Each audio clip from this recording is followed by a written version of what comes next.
Good morning. Saturday morning. It's a beautiful day out here in Riverside County.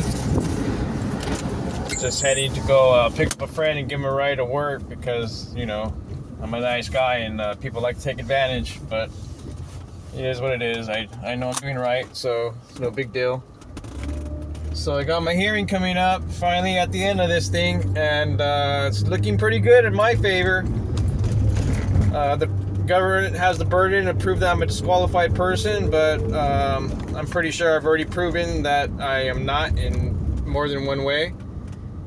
So hopefully this goes smoothly and there is no more delays, which practically I don't think there can be. I've already proven my case. The government has done a horrible job in proving their side of the story, and we'll just see what happens from here on out. So my attorney says they don't have a leg to stand on, that we're looking pretty good, and he's confident we're going to win this. Of course, if everything in that court is constitutional and if they're going by the law. But we already know how that goes in Riverside. So let's just keep our fingers crossed, people. And anyone that needs help going through this process, let me know. I know a great attorney that will literally write poetry in the motions to specify the wrongdoings of the issuing agency and how they are harming law-abiding citizens' Second Amendment rights.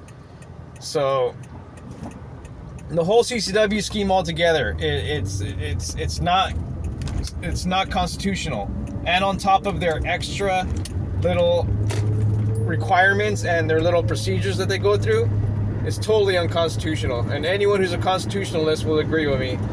Anyone that's a constitutional scholar will agree with me that their burden has been not met. They have not met the burden of proof to prove that most people are prohibited possessors. But they thought I'd just walk away with my tail between my legs, maybe move out of state, go to a constitutional state with the constitutional sheriff that doesn't require such horrendous, horrible requirements just for you to exercise your Second Amendment right. Now, people are always telling me that Riverside County is handing them out like candy. But like I said, I'm a volunteer for the CRPA. I'm a member, and I volunteer quite often. So I speak to people all the time. And I've just barely met one person from San Bernardino that said they got denied, but San Bernardino seems to be pretty on square with issuing them out. But then again, I maybe just haven't spoke to enough people. But I've spoken to many people from Orange County, LA, and Riverside who have told me that they've been denied their CCW and they're law-abiding citizens, and they're using stupid, arbitrary, subjective standards like, well, you got a ticket you didn't pay 30 years ago, or you got a speeding ticket, so that shows you don't have good moral character, and just little things like that. So even false accusations, even dismissed cases, they're using against people. How can they use a case that's been dismissed? Or one person told me that they had a prosecutor refusal on their case because there was no evidence and they knew the other person was lying, but they still denied them based on good moral character because, hey, anyone could blame you for whatever they want, and later on in life it could affect you. That's just the way it goes in Riverside County. And it is very unconstitutional what they were doing to people. Hopefully with my case and everything, it'll help stop the procedure of this tyranny, because it's basically what it is. Like no taxation without representation, pretty much. They're charging us for our right to exercise our right, and we have no one out there to represent us. There's no one out there stepping up to be like, hey, this is unconstitutional. I'll give you one guess why. Come on, people. I'll wait. I'll give you a few seconds to guess why.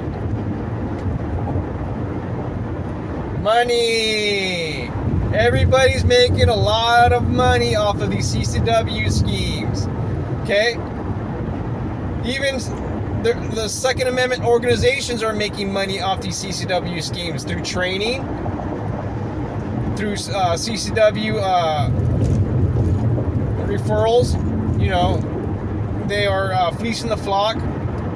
And a lot of Second Amendment organizations have a conflict of interest with Riverside County because they have a close relationship with Chad Bianco. Okay, and I went through it with CRPA. I am a member and a volunteer of CRPA, but yet they still denied to help me out. Wouldn't even write me a letter saying that I am a member and I volunteer quite often for the CRPA. And I have the receipts to prove it. I have the email that said, well, we got a close relationship with Chad Bianco. We can't promise you anything. So basically they're saying we like Chad Bianco more than we like our members, which is total bullshit in my opinion. And why? It's because they make money with him. Okay, they just had a CCW symposium. Okay, that cost people $75 a head to get in. There's probably about, I don't know, what, 600-700 people at the event? So let's do $75 times 700. Now can you get it? Now can you understand why? Okay? And I was there volunteering. I was a volunteer at the CCW symposium. I was there. I seen how many people were there. Chad Bianco and the CCW unit went to every single booth except for the CRPA booth, which it was supposed to benefit. The whole event was to benefit the CRPA. So that goes to show right there their little relationship that they have with each other. They're like this, okay?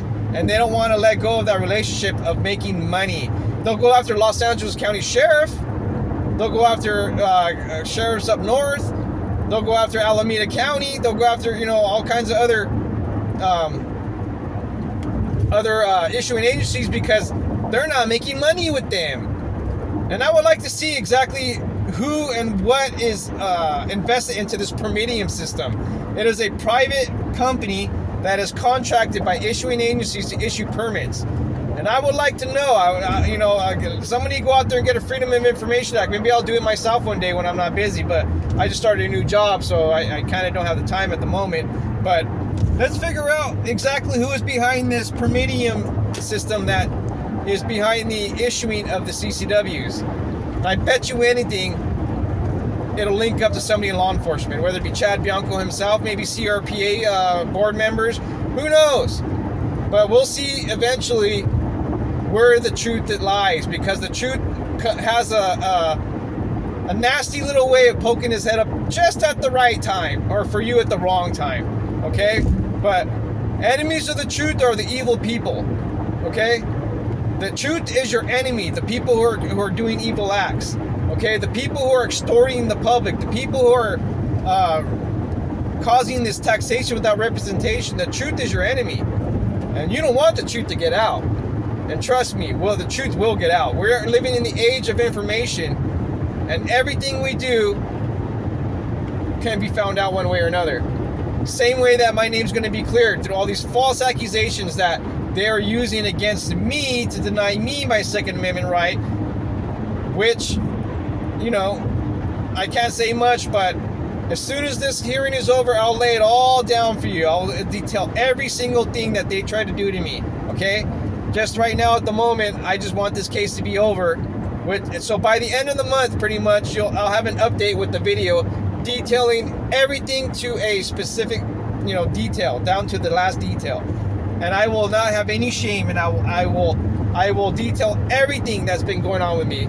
It's embarrassing, yeah, it is. I'll admit that. It's embarrassing to say that you were denied a CCW, and because it makes you look like a bad person. So technically, like I explained to people, it's a form of character assassination, because people look at you different when you tell them, I got denied. You know how many sour looks I get? You know how many side eyes I get from people of the CRPA when they find out that I was denied, and not only denied, but in Riverside County? And they were so quick to back up the issuing agency. I don't understand that. That is a conflict of interest for the members of CRPA. And I went to their lawyers, Michelle and Associates, and they wanted to charge me $10,000 to get this crap done. $10,000. And they said that's just a start. So not only were they going to fleece me for the money, they were going to work with the issuing agency to get me denied. And I know it. I know for a fact, because they said how close the relationship is and what kind of money they're making along with these issuing agencies. So it's just a money-making scheme. Everywhere you look is a bunch of liars that are making money hands over fist for your right. Taxation without representation.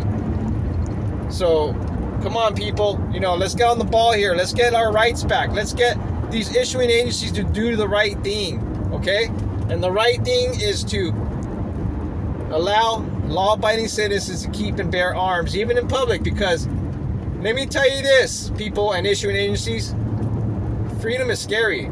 Freaking deal with it, okay? Freedom is terrifying. Sometimes the people you don't want to have freedoms have that freedom, okay? Do you want a drug dealer to get off because he pled the Fifth? But that Fifth Amendment is there for them and for you. So you're no better than anyone else. You're no better than a drug dealer when it comes down to the legal system, because they're coming after all of us. They don't want any of us to be armed in society or in public. They don't want anyone to use their Fifth Amendment rights. They want to violate your Fourth Amendment rights, and then when you exercise your rights, they see it as a crime. They see it as you're hiding something. No, it is my rights, and I'm exercising them. And I don't understand how these people who take an oath to protect the Constitution are the ones who are violating the Constitution on a daily basis with no conscience whatsoever, with no feeling of guilt at all. It's because that's the way they're trained. They're trained to violate on your rights, stomp on your Constitution, and go home at the end of the day and think like everything is fine. But it's not going to be like that anymore. Like I said, we're living in the age of information, and there's a lot of people, a lot of smart people that are out there learning how to defend themselves in court and on the streets using their constitutional rights against these people who have taken an oath that are stomping on the Constitution.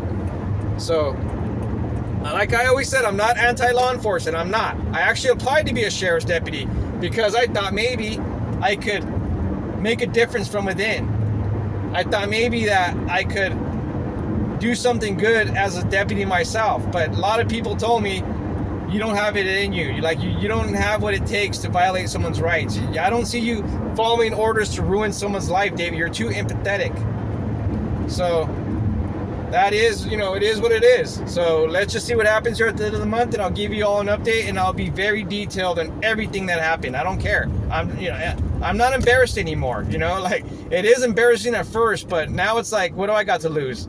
I have nothing to lose and everything to gain by being upright and truthful. And I'll even read some of the things that are in the case, because like certain things that were submitted. And I'm telling you, what you'll see and what you'll hear will make you want to vomit. I'm telling you. Okay? And this is what they're using against me to deny my Second Amendment right. So, be kind to each other, people. Stay educated. Learn the Constitution. And, just be on the positive side. And always look at every day as a blessing, because every day that you get is another day that you're closer to a bigger blessing. So take care, everybody. I love you all as my brothers and my sisters. And if you need any help with any of this process, I know a great lawyer that will defend your Second Amendment rights, and he will be adamant and passionate while doing so.